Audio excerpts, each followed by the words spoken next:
Salut tout le monde, c'est Max 2.0 et dans cette nouvelle vidéo, je vais vous montrer comment transformer Salty en version Lego. Comme d'habitude, on va avoir pas mal de modifications. Celui-là, ça va être un des plus complexes honnêtement, parce que comme vous voyez, il y a des petites échelles sur le côté et tout, car le vrai modèle de Salty a des échelles sur le côté. Je me suis vraiment embêté pour celui-là. On a du coup la petite protection à l'avant et à l'arrière, ça n'a pas été facile, je ne vais pas vous le cacher. Mais voilà, c'est un modèle qui est assez gourmand en pièces, mais ça ne devrait pas être trop compliqué non plus. Aussi, la dernière fois je vous ai parlé d'un assemblage de pièces techniques et de roues avec des barres techniques, mais je suis pas sûr que j'étais très clair dans mes propos, donc je m'en suis procuré un. Voici celui-là. C'est un modèle qu'on retrouve dans le set du train de passagers City de 2010, si je ne fais pas de bêtises. Je sais plus exactement l'année, c'est aux alentours de 2010, c'était le set du train de passagers rouge. Donc il y avait ça, donc c'est un assemblage de pièces techniques avec du coup des roues et des side covers sur le côté. Ça permet du coup de remplacer un moteur si vous n'en avez pas.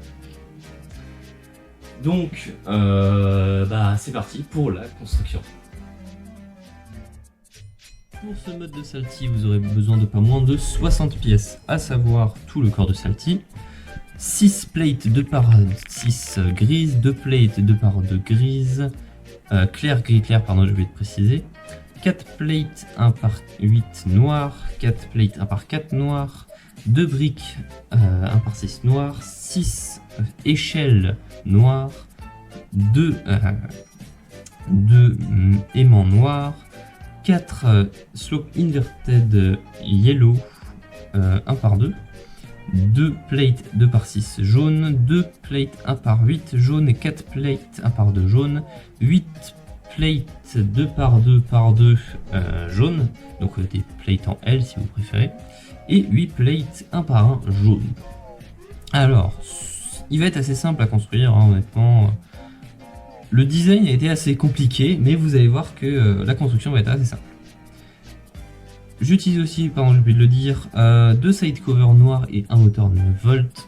Comme d'habitude, je teste le moteur 9 volts avec, je mets un moteur 9 volts avec un pin en bon état pour vous montrer que ça fonctionne avec n'importe quel moteur 9 volts. Mais je vous conseille d'utiliser un moteur 9 volts dont le pin a été cassé. Ça vous évitera de gaspiller entre guillemets un moteur 9 volts en bon état et utiliser vos moteurs 9 volts qui sont en mauvais état. Donc, on commence par prendre le moteur 9 volts et on lui met les side covers. Ça, je pense que vous avez l'habitude à force.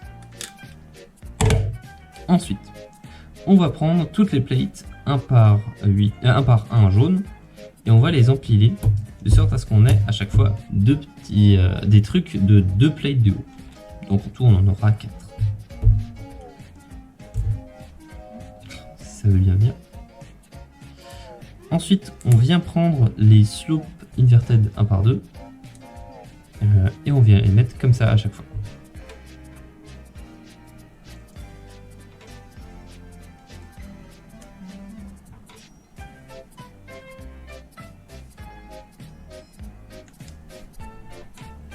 Maintenant, on vient prendre les 2 briques 1 par 6 noires et on vient mettre des plates 1 par 8 noires par-dessus comme ceci.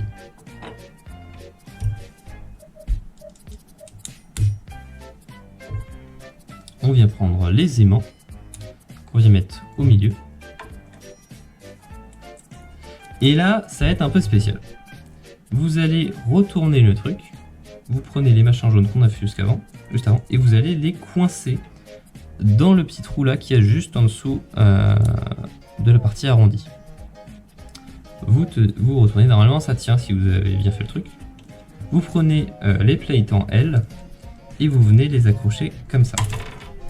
Voilà, ça tient une fois sur deux, mais les accrocher comme ça.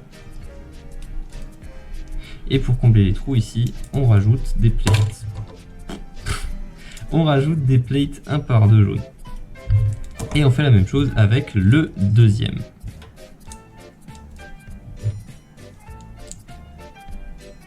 Le tram qui passe en fond, j'espère qu'on l'a pas trop entendu.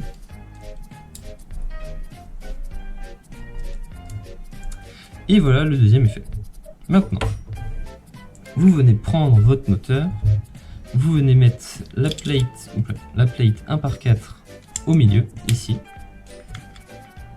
une deuxième de l'autre côté. Vous venez prendre la construction qu'on a faite et vous venez l'accrocher, de sorte à ce que après on ait deux plots qui restent ici entre l'espèce de grosse plaque centrale et le magnet. On fait la même chose de l'autre côté. Et maintenant, un peu de montage. On prend deux plates 2 par 6 gris, on les retourne, on prend une plate 1 par 8 noire qu'on met comme ça, on accroche la deuxième plate 2 par 6 grise, et au bout on met une plate 1 par 4 noire.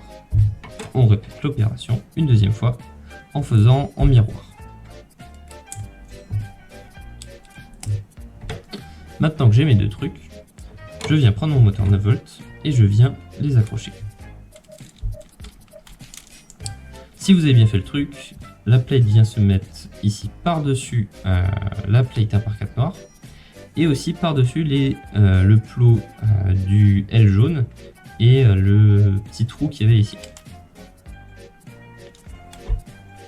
On refait la même du coup de l'autre côté. Et maintenant, on vient prendre les deux plates 1 par 8 jaune qu'on met ici et ici. On prend les plates 2 par 6 jaune qu'on met ici et ici. On prend les plates 2 par 6 grises qu'on met ici et ici. Et on prend les deux plates 2 par 2 grises qu'on met ici et ici. Maintenant, on prend les différentes échelles qu'on a pu mettre, qu'il y avait en bas tout à l'heure, qu'on va mettre dans les trous.